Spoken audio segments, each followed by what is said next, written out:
Assalamualaikum warahmatullahi wabarakatuh. Selamat sore mahasiswa-mahasiswi yang saya sayangi dan banggakan. Kita ketemu lagi dengan saya Profesor Dr. Yasmira Mandasari Saragi SMH dengan materi perkuliahan hukum pidana. Kali ini secara daring melalui metode asinkronus. Saya akan mengirimkan link video saya ke Komting. Jadi silakan tolong nanti di absensi ya di kolom komentar video di YouTube saya, tuliskan nama lengkap dan NPM. Ya, jangka waktunya 3 hari sejak hari ini. Oke. Bapak Ibu yang kami banggakan, nah ini terkait tindak pidana. Nah ini kali ini kita membahas mengenai tindak pidana. Silahkan lihat bahan materi yang telah saya share sebelumnya melalui Komting. Ada judulnya tindak pidana. Jadi istilah tindak pidana dipakai sebagai pengganti strafbar fade ya, yang meliputi peristiwa pidana, perbuatan-perbuatan yang dapat dihukum, kemudian hal-hal yang diancam dengan hukum dan perbuatan-perbuatan yang dapat dikenakan hukuman, tindak pidana, Undang-Undang Darurat ya nomor 7 1953 tentang pidana umum dan pasal 129, lalu tindak pidana nanti lihat terkait pengusutan, penuntutan, dan peradilan tindak pidana ekonomi. Nah, kita sekarang membahas mengenai pengertian dan unsur-unsur tindak pidana. Jadi menurut Prof. Muljatno ya, membedakan dengan tegas dapat dipidanai perbuatan atau the strafbar head, van het feit atau het verboden iets van het person, dan dapat dipidananya orang atau bahasa Belandanya strafbar head van den person, serta memisahkan antara pengertian perbuatan pidana atau criminal act dan pertanggungjawaban pidana atau criminal responsibility atau criminal liability. Jadi berbeda dengan Dr. D. Siman ya. Unsur-unsur tindak pidana beliau mengatakan perbuatan manusia, ada positif atau negatif, berbuat atau tidak berbuat atau membiarkan, kemudian ada diancam dengan pidana strafbar gestalt ya. Lalu melawan hukum onrechtmatig ya, kemudian dilakukan dengan kesalahan atau metskul in verband staat, dan yang terakhir oleh orang yang mampu bertanggung jawab atau toerekeningsvatbaar persons ya. Jadi ada unsur objektifnya yaitu perbuatan orang, lalu ada akibat ya, kemudian mungkin ada keadaan tertentu yang menyertai perbuatan itu seperti pasal 281 KUHP sifatnya open bar ya atau di muka umum. Ada selain unsur objektif ada juga unsur subjektif yaitu orang yang mampu bertanggung jawab, kemudian adanya kesalahan atau dolus atau kulfa ya, istilah lain dari kesalahan. Perbuatan harus dilakukan dengan kesalahan ya.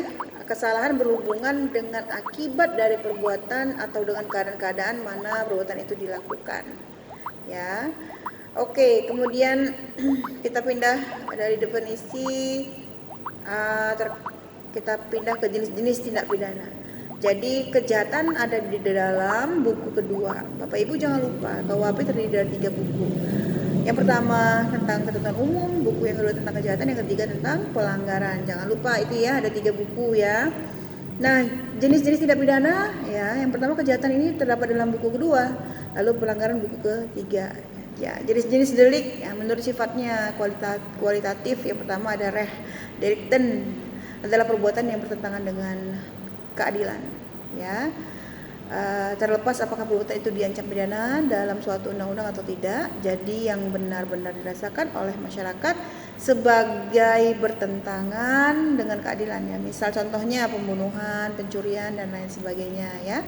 Lalu yang kedua ada namanya wetsdelik ya. Ialah perbuatan yang oleh umum baru disadari sebagai suatu tindak pidana karena undang-undang menyebutnya sebagai delik ya. Jadi karena ada undang-undang mengancamnya dengan pidana. Misalnya memarkir mobil di sebelah kanan jalan gitu ya. Kemudian ada namanya jenis-jenis delik bersifat kualitatif. Ada delik formil ya. Delik yang perumusannya dititik beratkan kepada perbuatan dilarang. Misalnya pasal 160, 156, 242 KUHP dan sebagainya. Lalu ada yang kedua delik material, yaitu delik yang perumusannya dititik beratkan kepada akibat yang tidak dikehendaki atau dilarang ya. Misalnya apa? Di pasal 187, 378 dan 338 KUHP. Oke. Kemudian ada namanya delik komisionis, adalah delik yang berupa pelanggaran terhadap larangan, ialah berbuat sesuatu yang dilarang, pencurian, penggelapan dan penipuan. Lalu ada namanya delik omissionis, adalah delik yang berupa pelanggaran terhadap perintah, ialah tidak melakukan sesuatu yang diperintahkan atau yang diharuskan. Misalnya nih tertera di pasal 522 KUHP dan pasal 531 KUHP. Lalu ada yang terakhir namanya delik delik komisionis peromisionan komisa, ya, adalah delik yang berupa pelanggaran larangan, ya, atau delik komisionis, akan tetapi dapat dilakukan dengan cara tidak berbuat. Apa contohnya? Contohnya ada di pasal 338 KUHP. Lalu ada namanya delik dolus, ya, delik dolus, delik yang memuat unsur kesengajaan, ya. Tadi kita bahas jelas mengenai dolus culpa, ya. Misalnya pasal 187, 197, 245, 263, 310 dan 338 KUHP.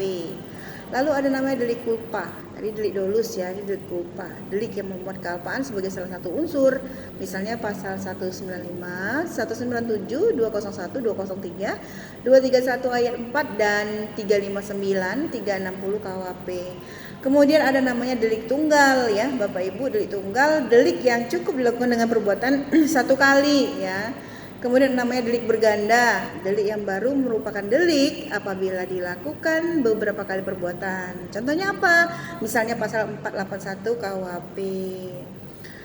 Delik yang berlangsung terus, ya, delik yang mempunyai ciri bahwa keadaan terlarang itu berlangsung terus. Misalnya kekerasan kemerdekaan seseorang, ada diatur di pasal 333 KUHP atau 333. Lalu ada namanya delik aduan, ya.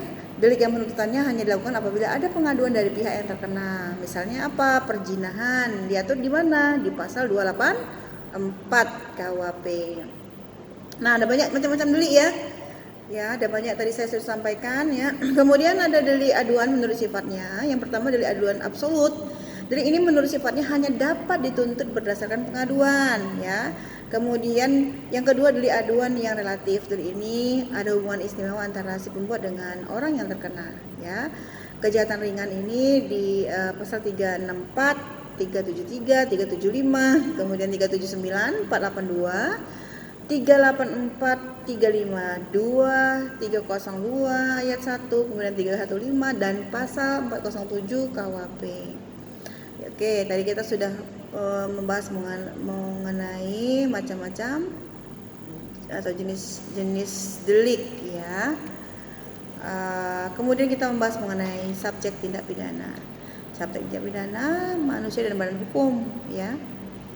Manusia dan badan hukum, ya. Jangan pula dibilang benda sebagai subjek, ya, salah, ya. Nah, pasal 59 KUHP dalam hal-hal di mana karena pelanggaran ditentukan pidana terhadap pengurus, anggota badan pengurus atau komisaris-komisaris, maka pengurus, anggota badan pengurus atau komisaris-komisaris ternyata tidak ikut campur melakukan pelanggaran tidak pidana. Jadi penjelasannya ada di MVT, Memory Fund Collecting, ya, pasal 59 KUHP. Jadi suatu tindak pidana hanya dapat dilakukan oleh manusia, gitu, ya. Nah, ini kalau membahas tindak pidana korporasi, ada lagi jenis tindak pidana lain, ya, ini di KUHP, ya.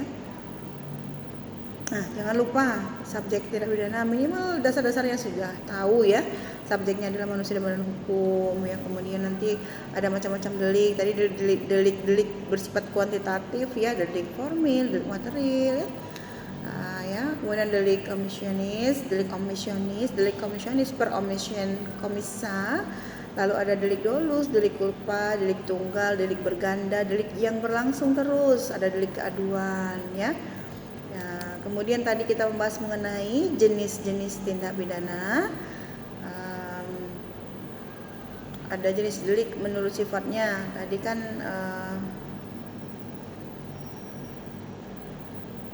kan delik-delik bersifat kuantitatif. Ini delik-delik berdasarkan kualitatif, ya. Ada namanya Rechtsdelicten, ada Westdelik ya. Tindak pidana delik. Ada unsur-unsur pidana tadi kita bahas juga ya. Ada definisinya terkait tindak pidana ya. Onrecht mati kedat ya, perbuatan melawan hukum ya. Baik, jika ada pertanyaan silahkan tuliskan di kolom komentar YouTube saya. Jangan lupa absensi 3 hari sejak hari ini. Semoga kita semua selalu sehat, sukses dan bahagia. Selamat sore Bapak Ibu semuanya, mahasiswa-mahasiswa yang saya sayangi. Ini pasti bingung kenapa nih Prof Yasmila bilangnya sore, karena saya buat videonya sore Bapak Ibu. Ya, mungkin di-uploadnya nanti besok pagi ya. Tapi saya sudah buat sore ini. Oke, terima kasih. Saya mohon maaf jika ada kesilapan dalam penyampaian. See you next week. Wassalamualaikum warahmatullahi wabarakatuh.